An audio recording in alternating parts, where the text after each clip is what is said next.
Sa Iligan City, huli ng NBI ang isang lalaking kukuha lang sana ng NBI clearance matapos na lumabas sa record na siya ay wanted sa kasong rape. Kinilala ng NBI ang suspect na si Ricardo Mabulay. Tugma ang lahat ng impormasyon sa kasong rape sa dokumentong isinumite ni Mabulay para makakuha ng clearance kaya't siya ay agad na inaresto.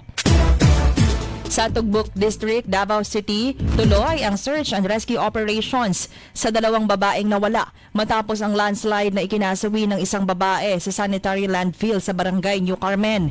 Ang mga biktima ay nangangalakal ng basura nang biglang gumuho ang dump site at nalibing ng buhay ang isa. Na-recover siya habang missing ang dalawang kasamang babae.